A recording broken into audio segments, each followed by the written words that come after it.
ਸਤਿ ਸ਼੍ਰੀ ਅਕਾਲ ਸਾਰਿਆਂ ਨੂੰ ਜੀ। ਅੱਜ ਆਪਾਂ ਪੰਜਾਬੀ ਦੇ ਅਧਿਆਪਨ ਵਿਸ਼ੇ ਦੇ ਨਾਲ ਸੰਬੰਧਿਤ ਕੁਛ ਇੰਪੋਰਟੈਂਟ ਜਿਹੜੇ ਟੌਪਿਕ ਨੇ ਉਹ ਆਪਾਂ ਕਰਾਂਗੇ। ਇਹ ਤੁਹਾਨੂੰ ਬੀਐਡ ਕਰ ਰਹੇ ਬੱਚਿਆਂ ਨੂੰ, ਪੀਟੈਟ ਦੀ ਤਿਆਰੀ, ਐਚਟੈਟ, ਸੀਟੈਟ ਅਤੇ ਨੈਟ ਦੀ ਤਿਆਰੀ ਕਰ ਰਹੇ ਬੱਚਿਆਂ ਲਈ ਕਾਫੀ ਲਾਹੇਵੰਦ ਹੈ। ਸੋ ਸਟਾਰਟ ਕਰਦੇ ਹਾਂ। ਇੱਕ ਜਿਹੜੇ ਕੌਂਸ਼ਲ ਨੇ ਇਹ ਬੜੇ ਇੰਪੋਰਟੈਂਟ ਨੇ, ਜਿਸ ਤਰੀਕੇ ਨਾਲ ਜਿਵੇਂ ਬੋਲਣ ਵਾਲਾ ਕੌਂਸ਼ਲ ਹੈ, ਲਿਖਤ ਕੌਂਸ਼ਲ ਹੋ ਗਿਆ, ਬੋਲ ਚਾਲ ਦਾ ਜਿਹੜਾ ਕੌਂਸ਼ਲ ਹੋ ਗਿਆ, ਮੌਖਿਕ ਕਿਰਿਆਵਾਂ ਹੋ ਗਈਆਂ, ਅਤੇ ਜਿਹੜਾ ਵਾਚਨ ਕੌਂਸ਼ਲ ਹੈ ਤਾਂ ਉਹ ਸਾਰਿਆਂ ਨੂੰ ਆਪਾਂ ਡਿਸਕਸ ਕਰਾਂਗੇ। ਸੋ ਫਸਟ ਆਫ ਆਲ ਆਪਾਂ ਗੱਲ ਕਰਦੇ ਹਾਂ ਮੌਖਿਕ ਕਿਰਿਆਵਾਂ। ਕਿਹੜੇ ਤਰੀਕੇ ਨਾਲ ਅਸੀਂ ਬੱਚਿਆਂ ਨੂੰ ਮਤਲਬ ਇੱਕ ਬੋਲ ਚਾਲ ਦੇ ਵਿੱਚ, ਇੱਕ ਸ਼ੁੱਧ ਉਚਾਰਨ ਦੇ ਵਿੱਚ ਪਰਫੈਕਟ ਬਣਾ ਸਕਦੇ ਹਾਂ। ਕਹਿੰਦੇ ਵਾਰਤਾਲਾਪ ਹੋਣਾ ਜ਼ਰੂਰੀ ਹੈ, ਕਿਉਂਕਿ ਜਿੰਨਾ ਪੇਰੈਂਟਸ ਜਾਂ ਅਧਿਆਪਕ ਦੁਆਰਾ ਬੱਚੇ ਨੂੰ ਮੌਕਾ ਦਿੱਤਾ ਜਾਂਦਾ ਗੱਲਬਾਤ ਕਰਨ ਨਾਲ ਤਾਂ ਉਹਦਾ ਜਿਹੜਾ ਬੋਲ ਚਾਲ ਉਹਦਾ ਉਚਾਰਨ ਕੀ ਹੋਏਗਾ, ਸ਼ੁੱਧ ਹੋਏਗਾ। ਸੁਤੰਤਰ ਸਵੈ ਪ੍ਰਗਟਾ ਦੇ ਮੌਕੇ ਉਹਨੂੰ ਦੇਣੇ ਚਾਹੀਦੇ ਹੈ ਤਾਂ ਜੋ ਉਹ ਖੁਦ ਨੂੰ ਬਿਆਨ ਕਰ ਸਕੇ, ਆਪਦੀਆਂ ਗੱਲਾਂ ਨੂੰ, ਆਪਦੇ ਵਿਚਾਰਾਂ ਨੂੰ ਪ੍ਰਗਟ ਕਰ ਸਕੇ, ਤਾਂ ਜੋ ਉਹਦਾ ਬੋਲ ਚਾਲ ਸ਼ੁੱਧ ਹੋ ਸਕਦਾ ਹੈ। ਸਕੂਲਾਂ ਦੇ ਵਿੱਚ ਵਾਦ ਵਿਵਾਦ ਮੁਕਾਬਲੇ ਕਰਵਾਉਣੇ ਚਾਹੀਦੇ ਆ, ਕਿਉਂਕਿ ਇਹਦੇ ਵਿੱਚ 2 ਸ਼੍ਰੇਣੀਆਂ 'ਚ ਬੱਚਿਆਂ ਨੂੰ ਵੰਡ ਕੇ ਉਹਨਾਂ ਨੂੰ ਕੋਈ ਵਿਸ਼ਾ ਦੇਣਾ ਚਾਹੀਦਾ ਅਤੇ ਅਧਿਆਪਕ ਦੁਆਰਾ ਉਹਦਾ ਜੱਜਮੈਂਟ ਕਰਕੇ ਉਹਦੇ ਚੰਗੇ ਰਿਜ਼ਲਟ ਜਿਹੜੇ ਬੱਚਿਆਂ ਨੂੰ ਦੇ ਕੇ ਉਹਨਾਂ ਦਾ ਕੌਨਫੀਡੈਂਸ ਵਧਾਉਣਾ ਚਾਹੀਦਾ, ਕਿਉਂਕਿ ਵਾਦ ਵਿਵਾਦ ਵਿੱਚ ਵੀ ਬੱਚਿਆਂ ਨੂੰ ਬੋਲਣ ਦਾ ਕਾਫੀ ਮੌਕਾ ਮਿਲਦਾ ਹੈ। ਇੱਥੇ ਭਾਸ਼ਣ ਨਾਲ ਕੌਮ ਹੈ। ਭਾਸ਼ਣ ਵਿਧੀ ਵੀ ਬਹੁਤ ਵਧੀਆ ਇੱਕ ਮੌਖਿਕ ਕਿਰਿਆ, ਜਿਸ ਦੇ ਨਾਲ ਬੱਚਾ ਸੁਤੰਤਰ ਹੋ ਕੇ ਆਪਣੇ ਵਿਚਾਰਾਂ ਨੂੰ ਪ੍ਰਗਟ ਕਰ ਸਕਦਾ ਹੈ।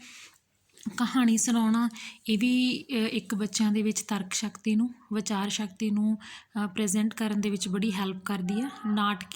ਨਾਟਕੀ ਢੰਗ ਦੇ ਨਾਲ ਜਿਵੇਂ ਬੱਚਿਆਂ ਨੂੰ ਨਾਟਕ ਪਲੇ ਕਰਨ ਦੇ ਵਿੱਚ ਵੀ ਬੱਚਿਆਂ ਨੂੰ ਪਾਰਟੀਸਪੇਟ ਕਰਵਾਉਣਾ ਚਾਹੀਦਾ। ਇਹਦੇ ਨਾਲ ਬੱਚੇ ਜਿਹੜੇ ਜ਼ਿਆਦਾ ਡਾਇਲੋਗ ਵਗੈਰਾ ਜਦੋਂ ਬੋਲਦੇ ਆ ਤਾਂ ਚੰਗਾ ਉਚਾਰਨ ਉਹਨਾਂ ਦਾ ਹੁੰਦਾ ਹੈ। ਪ੍ਰਸ਼ਨ ਉੱਤਰ ਵਿਧੀ ਦੇ ਵਿੱਚ ਕੀ ਹੈ ਵੀ ਕਲਾਸ ਦੇ ਵਿੱਚ ਅਧਿਆਪਕ ਨੂੰ ਵੱਧ ਤੋਂ ਵੱਧ ਬੱਚਿਆਂ ਨੂੰ ਪ੍ਰਸ਼ਨ ਪੁੱਛਣੇ ਚਾਹੀਦੇ ਆ, ਤਾਂ ਜੋ ਬੱਚੇ ਆ ਜਿਹੜੇ ਮਤਲਬ ਕਿ ਬੋਲ ਕੇ ਆਪਣੇ ਮਤਲਬ ਕਿ ਵਿਚਾਰਾਂ ਨੂੰ ਪ੍ਰਗਟ ਕਰ ਸਕਣ। ਉੱਚੀ ਪਾਠ ਪੜ੍ਹਨਾ, ਜਮਾਤ ਦੇ ਵਿੱਚ ਬੱਚਿਆਂ ਨੂੰ ਵੱਧ ਤੋਂ ਵੱਧ ਉੱਚੀ ਪਾਠ ਪੜ੍ਹਾਉਣਾ ਚਾਹੀਦਾ, ਕਿਉਂਕਿ ਉੱਚੀ ਪਾਠ ਪੜ੍ਹਨ ਨਾਲ ਉਹਨਾਂ ਦੇ ਬੋਲਣ ਦਾ ਜਿਹੜਾ ਇੱਕ ਕਿਰਿਆ ਹੁੰਦੀ ਹੈ, ਅਭਿਆਸ ਹੁੰਦਾ ਹੈ, ਅਤੇ ਜਿਹੜੇ ਸੁਣਨ ਵਾਲੇ ਬੱਚਿਆਂ ਦੀ ਸੁਣਨ ਸ਼ਕਤੀ ਜਿਹੜੀ ਡਿਵੈਲਪ ਹੁੰਦੀ ਹੈ। ਸੋ ਬਾਲ ਸਭਾ ਅਤੇ ਸਵੇਰ ਸਭਾ ਦੇ ਵਿੱਚ ਵੀ ਬੱਚਿਆਂ ਨੂੰ ਬੋਲਣ ਦੇ ਕਾਫੀ ਮੌਕੇ ਮਿਲ ਜਾਂਦੇ ਆ, ਜਿਵੇਂ ਕਵਿਤਾ ਉਚਾਰਨ, ਭਾਸ਼ਣ ਉਚਾਰਨ, ਸ਼ਬਦ ਉਚਾਰਨ, ਖ਼ਬਰਾਂ ਪੜ੍ਹਨ ਅਤੇ ਅਨੇਕਾਂ ਜਿਹੜੀਆਂ ਬੱਚੇ ਇਹਦੇ ਵਿੱਚ ਕਿਰਿਆ ਕਰਕੇ ਆਪਣੇ ਮੌਖਿਕ ਜਿਹੜੇ ਅਭਿਆਸ ਨੂੰ ਕਰਦੇ ਆ। ਸੋ ਇਹ ਸਾਰੀਆਂ ਐਕਟੀਵਿਟੀਜ਼ ਨਾਲ ਇੱਕ ਬੱਚਾ ਚੰਗਾ ਬੋਲ ਚਾਲ ਅਤੇ ਸ਼ੁੱਧ ਉਚਾਰਨ ਸਿੱਖਦਾ ਹੈ। ਨੈਕਸਟ, ਅਸ਼ੁੱਧ ਉਚਾਰਨ ਦੇ ਕੀ ਕਾਰਨ ਹੋ ਸਕਦੇ ਆ। ਕਹਿੰਦੇ ਪੰਜਾਬੀ ਭਾਸ਼ਾ ਨੂੰ ਘੱਟ ਮਹੱਤਵ ਦੇਣਾ।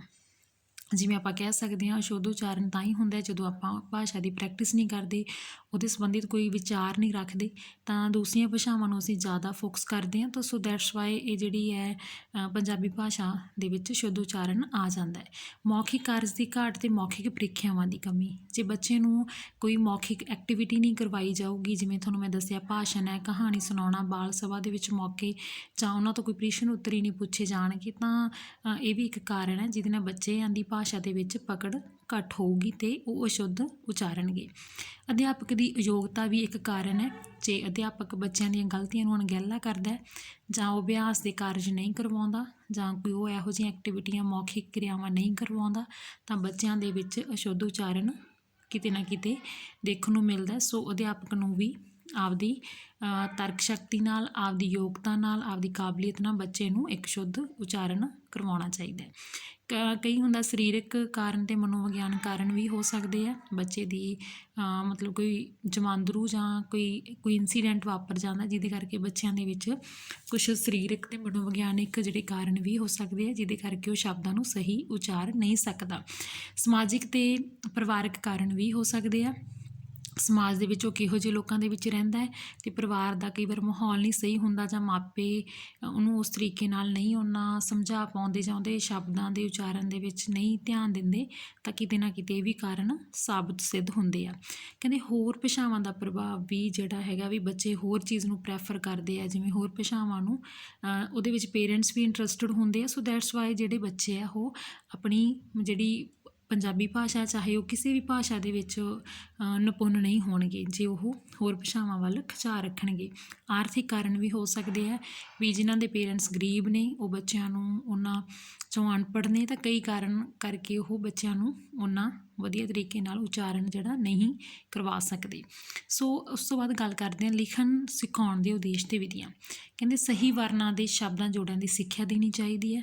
ਲਿਖਣ ਸਿਖਾਉਣ ਦਾ ਜਿਹੜਾ ਉਦੇਸ਼ ਹੈ ਉਹਦੇ ਵਿੱਚ ਹੈ ਕਿ ਭਾਸ਼ਾ ਦੇ ਸਹੀ ਵਰਨ ਅਤੇ ਸ਼ਬਦ ਜੋੜਾਂ ਦੀ ਐਜੂਕੇਸ਼ਨ ਸਿੱਖਿਆ ਦੇਣਾ ਅਤੇ ਵਾਕ ਰਚਨਾ ਦੇ ਨਿਯਮਾਂ ਦਾ ਗਿਆਨ ਕਰਾਉਣਾ ਵੀ ਬੱਚਾ ਵਾਕ ਦੇ ਕਰਮ ਪਲੱਸ ਕਰਤਾ ਪਲੱਸ ਕਰਮ ਪਲੱਸ ਕਿਰਿਆ ਤਿੰਨੀ ਤਰਤੀਬ ਦੇ ਵਿੱਚ ਮਤਲਬ ਬੱਚੇ ਨੂੰ ਪਤਾ ਹੋਵੇ ਵੀ ਕਿਸ ਤਰੀਕੇ ਨਾਲ ਵਾਕ ਰਚਿਆ ਜਾਂਦਾ ਹੈ।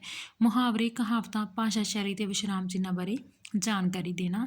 ਸਿਰਜਣਾਤਮਕ ਸ਼ਕਤੀਆਂ ਦਾ ਵਿਕਾਸ ਕਰਨਾ। ਇਹ ਵਿਕਾਸ ਤਾਂ ਹੀ ਹੋ ਸਕਦਾ ਜੇ ਬੱਚੇ ਵਿਆਕਰਨ ਦੇ ਵਿੱਚ ਬੱਝ ਕੇ ਨਿਯਮਾਂ ਵਿੱਚ ਬੱਝ ਕੇ ਸਹੀ ਵਰਨਾਂ ਦਾ ਸਹੀ ਸ਼ਬਦ ਜੋੜਾਂ ਦਾ ਅਤੇ ਸਹੀ ਵਾਕਾਂ ਦਾ ਵਾਕ ਬਣਾਉਣੇ ਸਿੱਖਣਗੇ। ਤਾਂ ਸੋ ਇਹ ਉਦੇਸ਼ ਨੇ। ਵਿਧੀਆਂ ਕਿਹੜੇ ਢੰਗ ਨਾਲ ਅਸੀਂ ਸਿਖਾ ਸਕਦੇ ਹਾਂ? ਵਰਨਮਾਲਾ ਵਿਧੀ ਰਾਹੀਂ ਜਿਹਦੇ 'ਚ ਸਾਰੇ ਵਰਨਾਂ ਬਾਰੇ ਜਾਣਕਾਰੀ ਦਿੱਤੀ ਜਾਂਦੀ ਹੈ।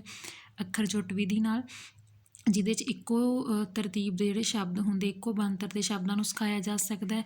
ਮਾਟੇਸਿਰੀ ਵਿਧੀ ਦੇ ਵਿੱਚ ਬੱਚਿਆਂ ਨੂੰ ਮਤਲਬ ਕਿਸੇ ਗੱਤੇ ਜਾਂ ਲੱਕੜੀ ਦੇ ਉੱਪਰ ਅੱਖਰ ਲਿਖ ਕੇ ਉਹਦੇ ਉੱਪਰ ਉਂਗਲ ਦੇ ਨਾਲ ਉਹਨੂੰ ਮਤਲਬ ਕਿ ਲਿਖਿਆ ਜਾਂਦਾ ਜਿਹਦੇ ਨਾਲ ਬੱਚੇ ਆਸਾਨੀ ਨਾਲ ਸਿੱਖ ਜਾਂਦੇ ਆ। ਸ਼ਬਦ ਵਿਧੀ ਰਾਹੀਂ ਕੋਈ ਸ਼ਬਦ ਬੱਚਿਆਂ ਨੂੰ ਕਿਸੇ ਚਿੱਤਰ ਨਾਲ ਤਸਵੀਰ ਨਾਲ ਵੀ ਬੱਚਿਆਂ ਨੂੰ ਸ਼ਬਦ ਜਿਹੜੇ ਸਿਖਾਏ ਜਾ ਸਕਦੇ ਆ।